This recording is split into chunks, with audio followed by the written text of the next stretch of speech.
Donc, on va traiter de l'audit interne. Je vais commencer par dire une chose, que l'audit interne n'a pas pour vocation la lutte contre la corruption, mais c'est un instrument pour éradiquer cette corruption. Donc, un est pour éviter un certain amalgame. Donc, l'audit interne n'est pas mis en place rien que pour lutter contre la corruption. Il a d'autres compétences. Donc, ce qu'on va voir au niveau de cette intervention, on va parler un peu des concepts, parce que j'ai fait une petite approche un peu en respectant la méthodologie de l'audit interne. Donc, on va commencer par les slides des concepts.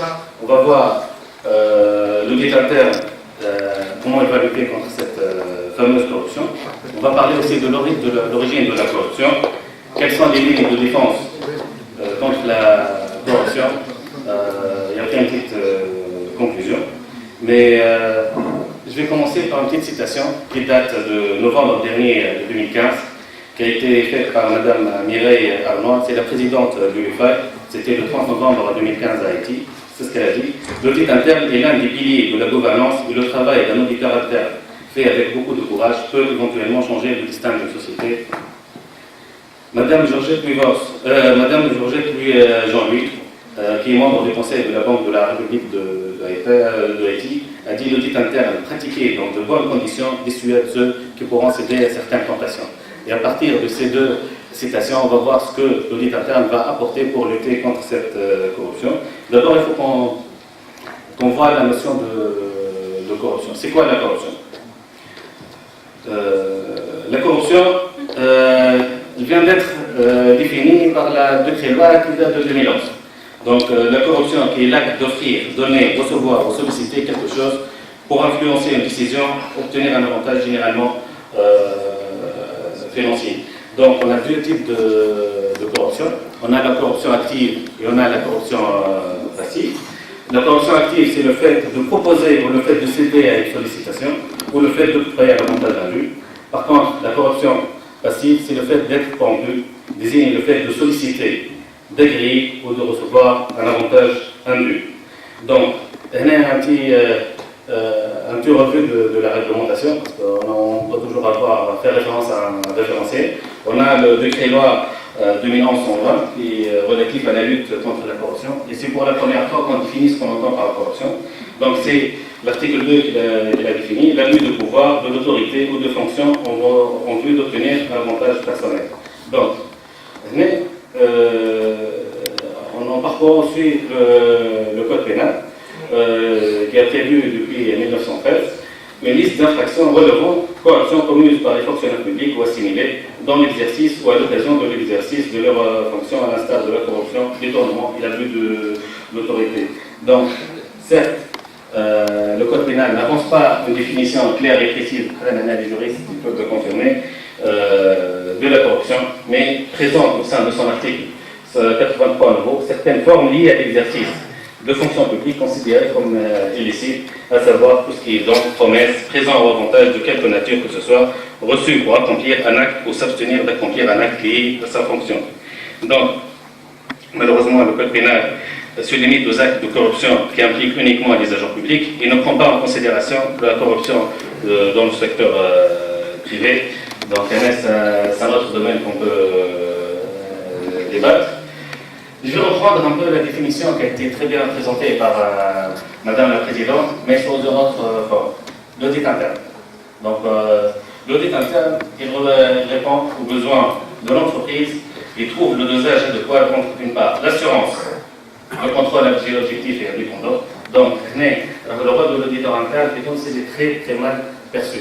Probablement, on a un manque de communication de notre part, parce qu'on fait toujours une confusion de l'audit interne avec les autres métiers qui sont très proches de l'audit, tels que l'inspection, le contrôle dépenses, le contrôle gestion. Donc il faut bien cerner. Personnellement, je rencontre généralement au niveau des organigrammes, on voit des actions d'audit interne et d'inspection.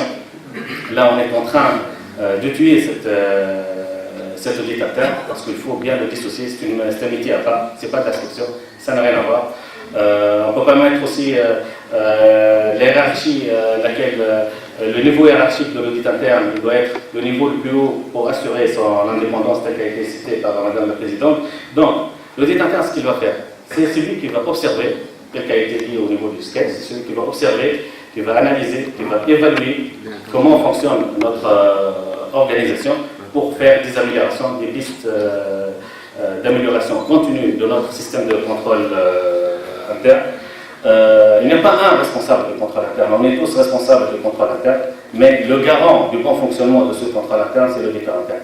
Donc c'est un peu je dirais, entre guillemets, l'observateur de ce système de contrôle interne et grâce à sa méthodologie en appliquant les normes, il va essayer d'améliorer ce processus de contrôle interne pour atteindre les objectifs de l'organisation. Et parmi les objectifs, on a la performance, on a la conformité, on a aussi la présentation, le reporting et la présentation d'informations fiables. Donc, le rôle de l'audit interne, c'est qu'il va donner une assurance. Donc, jusque-là, on n'a pas traité de la corruption parce que toute défaillance de système de contrôle interne va être à l'origine d'une fraude, et parmi les fraudes, on a la corruption. Donc, et d'autre part, on a aussi le conseil. Il ne faut pas oublier que l'auditeur interne, c'est le premier conseiller de la direction générale. Malheureusement, on oublie ce poids qui a été donné par les normes internationales d'audit de l'UIR. Et ce rôle d'audit, ce rôle de conseiller, c'est pour produire ce qu'on appelle une valeur ajoutée durable, si on ose dire. Donc, l'audit interne, c'est un service qui est coproduit, il rend une compétence technique et la gestion d'une relation, ce qui est très difficile à les mettre en place. En plus, la valeur ajoutée, c'est, je dirais, en faisant une sommation, une équation mathématique, c'est le capital confiance de base, plus la capacité d'accompagnement, plus la capacité d'émerveillement. Donc, l'auditeur interne, il va commencer son travail par analyser un peu des indicateurs de performance dans le cadre de sa prise de connaissance générale de l'organisation. Il va analyser ce qu'on appelle les KPI, les indices de performance. Il va analyser la situation. Il va proposer des recommandations. Il ne va pas proposer des solutions. Il va proposer des recommandations et des pistes d'amélioration. Pourquoi? Pour que le management puisse atteindre ses objectifs. Donc, Madame la Présidente, tout à l'heure, a parlé des normes. Je vais juste faire un petit aperçu. C'est que la norme 2100, qui traite la nature du travail de l'audit interne, il doit évaluer le processus de management et contribuer à leur amélioration sur une base d'une approche systématique et motivée, méthodique. Le rôle de l'audit interne, c'est de rapprocher la direction générale avec de ce qui se passe au niveau de son organisation. Et l'objectif, c'est d'améliorer notre système de contrôle interne. Donc, l'approche de l'auditeur interne, elle est très simple. Il détecte, suite à une des investigations de prise de connaissance générale et tout ça, et s'il existe un risk manager, ce qu'on appelle la cartographie de risque. En fonction de cette cartographie de risque, on va découvrir et il doit faire un reporting. Ce reporting va servir à la direction générale et au conseil d'administration pour prendre la décision. Et suite à cette décision, on va avoir de nouveaux problèmes, une nouvelle cartographie de risque. Donc c'est un métier qui vit. C'est un métier qui est itératif parce que c'est un processus. En audit interne, ce n'est pas une fonction, c'est une fonction, mais ce n'est pas uniquement un métier qui n'est pas évolutif. C'est un métier qui est très dynamique. Et c'est pour ça qu'il est très itératif. Donc c'est une démarche spécifique d'investigation et d'évaluation à partir d'un référentiel, incluant un diagnostic et conduisant éventuellement à des recommandations. Donc ce qu'on voit. Actuellement, la perception de l'audit interne. C'est généralement, vous êtes des auditeurs internes, mais l'audité, on a la gêne l'audit. L'inspection. Voilà, l'inspection. Voilà, l'audit. C'est une mauvaise perception de l'audit. Parce que l'audit, c'est un programme planifié, communiqué. L'objectif, c'est de travailler avec l'audité pour améliorer notre système de contrôle interne. Ce n'est pas comme le cas ici au niveau de cette présentation, ce qu'on essaie de cacher. Non, on doit travailler la main dans la main pour améliorer le système de contrôle interne. Et ça, malheureusement, c'est la mauvaise perception de l'audit interne. Je dirais même à l'échelle internationale, ce n'est pas uniquement tunisien. On perçoit encore l'auditeur interne comme un gendarme, comme un policier, et non pas comme quelqu'un qui a créateur de valeur ajoutée. Une autre caricature, c'est qu'au niveau de la lettre de mission, votre lettre de mission, elle concerne aussi l'UTACA. Donc ça, c'est alors que l'auditeur interne, il a accès illimité à tout type d'informations. Il a un accès sans restriction. Donc c'est ça le poids aussi de l'auditeur interne pour améliorer le système de contrôle interne. Et c'est à partir de là qu'on va parler d'une relation, je dirais, win-win avec l'audité. On n'est pas en relation conflictuelle. Donc, en effet, l'auditeur interne, il vérifie l'application et la compréhension des dispositions relatives à l'organisation du processus. Il va vérifier la conformité aux exigences des référentiels de management. Il va vérifier l'aptitude du processus à satisfaire des clients. Un fixe procédure au processus. Il va conforter et capitaliser les bonnes pratiques. Il va déterminer les pistes d'amélioration des processus. Il va vérifier l'efficacité de l'organisation des processus. Et il va avoir un livrable. Ce livrable, c'est ce qu'on appelle le rapport d'audit, sur le profil des défaillances du système de contrôle interne. Le livrable de rapport d'audit, là, je me connais une seule page. On n'est pas obligé d'avoir tout un bouquin ou une page pourrait être largement suffisante, un tableau. Donc ça, c'est à partir de là, on va faire des investigations pour que le conseil d'administration qui va déléguer ça à la direction générale adopte, je dirais, les bonnes solutions. Il n'y a pas une solution, il y a plusieurs solutions. Mais on peut dire qu'à l'audit interne, on a choisi la corruption. Mais comment cet audit interne va lutter contre cette corruption? Donc, l'audit interne, il aide à évaluer et améliorer l'efficacité des processus de gestion de risque, des processus de contrôle, des processus de gouvernance pour que l'organisation atteigne ses objectifs. On a un objectif opérationnel, stratégique, reporting. Et donc, à partir de là, on voit que la première tâche des auditeurs internes n'est pas la lutte contre la fraude, et plus particulièrement la corruption, mais va améliorer le système de contrôle interne qui est la première ligne de défense contre cette fraude. Et c'est ça le vrai apport de l'auditeur interne. Selon l'association des CFE, donc quelques statistiques, ça a été fait en 2012, près de 20% des fraudes commises dans le cadre professionnel, 20% uniquement ont été détectées par les auditeurs, qu'ils soient internes ou externes. Donc vous voyez, ce n'est pas le premier détecteur de fraude. En analysant ces 20%, on va trouver uniquement 14% de détections qui ont été faites par les auditeurs internes.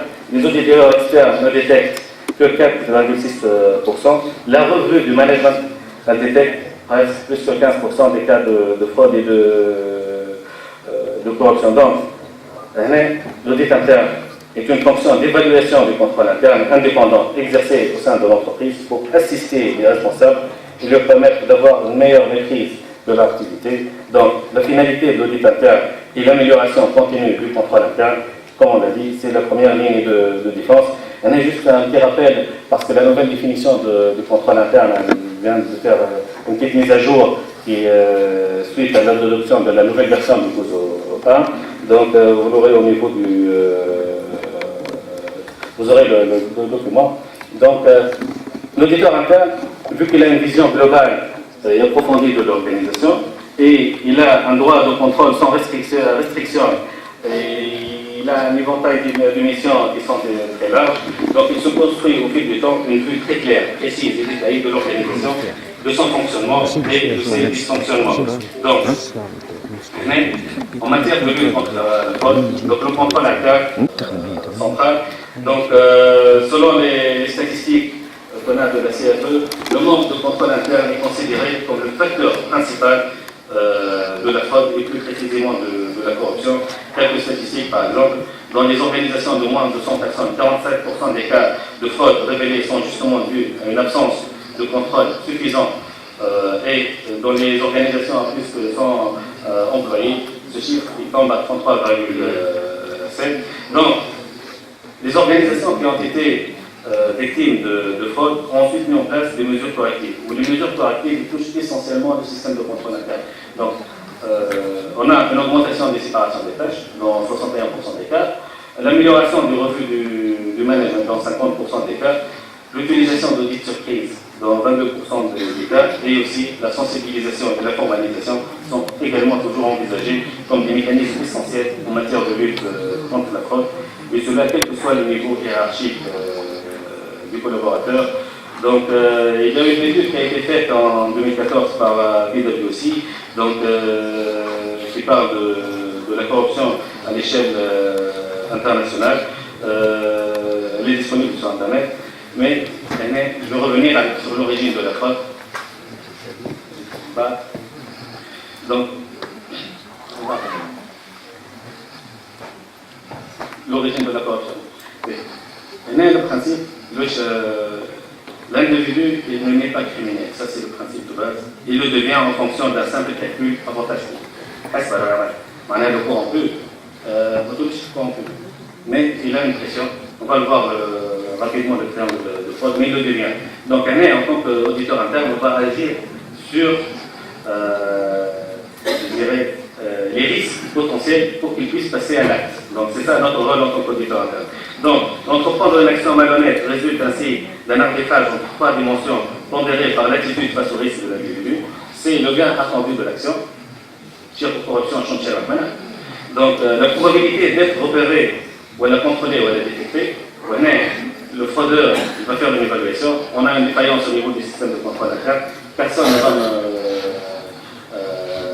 me détecter. Donc, ça m'encourage à passer à l'acte. Et aussi la sanction encourue. Si il constate qu'à chaque fois il y a un détournement de fonds, voilà, une corruption, et que la direction générale ne sanctionne pas, ou elle ne communique pas sur ces sanctions, donc ça c'est une incitation à la fraude et à la corruption.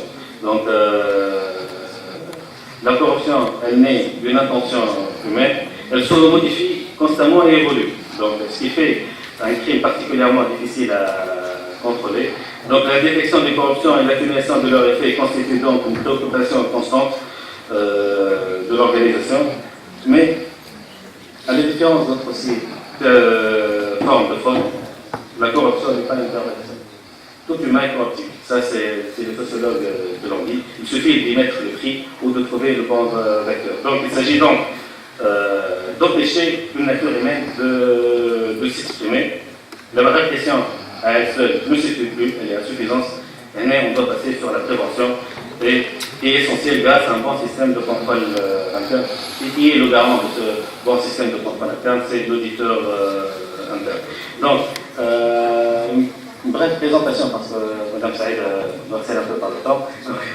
Le triangle de la France, trois facteurs, la motivation, l'occasion et la rationalisation.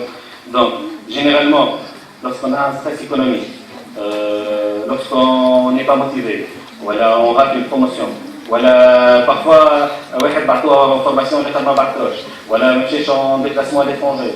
Tout ça, c'est ce qu'on appelle des stimulus à la fraude, ou bien une pression financière personnelle, une addiction au jeu, une addiction à l'alcool, une forte pression chez soi. Donc tout ça, c'est des facteurs de fraude. Donc comment lutter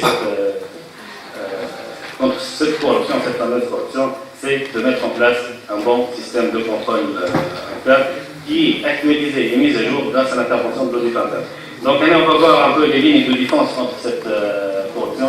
La première ligne de défense, c'est la prévention. La deuxième, c'est la dissuasion. La troisième, c'est la détection.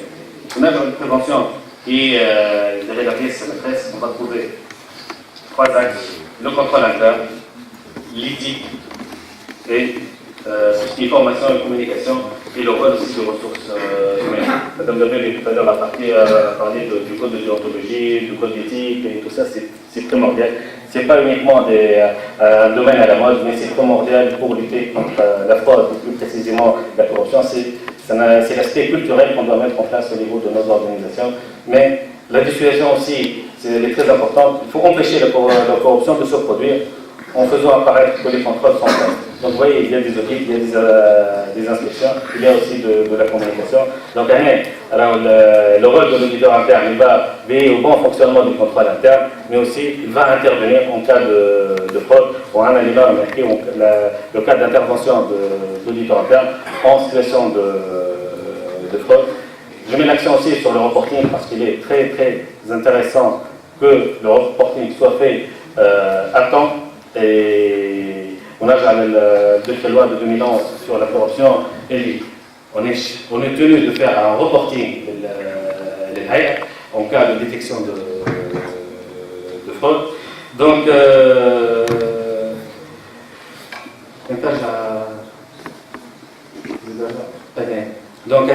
parmi les lignes de défense aussi, c'est d'évaluer les facteurs de risque de corruption.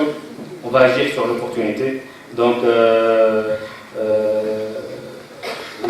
on va dire que le corrompu ne cherche pas forcément les failles du système, il va les rencontrer, il va les trouver, et parfois c'est par erreur. Pour l'autre, le système de contrôle interne, les checkpoints au niveau du système de contrôle interne ne l'ont pas détecté, donc elle est dans un autre processus, donc peut-être une source de financement, une source d'enrichissement que personne n'a détecté, on a le poids d'audit interne pour améliorer le contrôle interne. Et généralement, les principales opportunités pour réaliser une corruption proviennent de l'absence de contrôle, un contrôle mal exécuté ou un contrôle qui est contourné. Donc,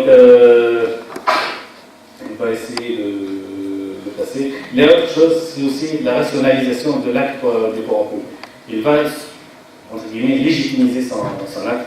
Pour le rôle, je dirais, de la direction générale et du conseil pour les sanctions. Il faut mettre en place une politique de sanctions en interne, autre que celle judiciaire, parce que ce n'est pas le rôle de l'administration, ce n'est pas un juge, mais il faut bien mentionner et faire communiquer un rôle de dissuasion qui va limiter le passage à l'acte. Donc, pour résumer un peu, il faut mettre en place un système de management des risques. On a des petites cellules de direction d'audit interne, donc parfois on n'est pas doté de département de risque management. Les banques, non, malheureusement, on le trouve rarement, pour ne pas dire qu'on ne le trouve pas au niveau des entreprises publiques. On n'a pas de département risque manager, parce que l'auditeur interne n'arrivera pas à gérer tout ça. Malheureusement, on a des directions d'audit interne qui parfois sont monopersones, on a une petite équipe, elle ne peut pas faire l'analyse des risques, la cartographie des risques. Elle est limitée par les moyens. Elle fait de la conformité et compliance. Le modèle des banques, c'est un modèle qui est réglementé par la circulaire, n'a pas de compliance, n'a pas IT audit, n'a pas auditeur interne. Donc, il faut se spécialiser dans les métiers annexes et connexes à l'audit interne. Donc, cet auditeur doit faire une cartographie de risque. Et parmi les risques qu'il va détecter, on a le risque de fraude suite à des insuffisances du système de contrôle interne. Je vais essayer Donc, parmi l'autre ligne de défense, c'est qu'il faut renforcer l'audit interne et instaurer une réforme au niveau de tous les corps de contrôle, ce qui commence à être fait. Donc ça, c'est une très bonne... parce que pour lutter contre la corruption, il faut que Tadaf al-Juhud et surtout tous les corps de contrôle, qu'ils soient internes ou externes. Donc l'auditeur interne, pour conclure, l'auditeur interne se concentre sur la détection des comportements, non pas sur la détection des personnes physiques corrompues. Donc, pour conclure, zéro corruption, ça veut dire 100% de développement. Et merci Madame la Présidente.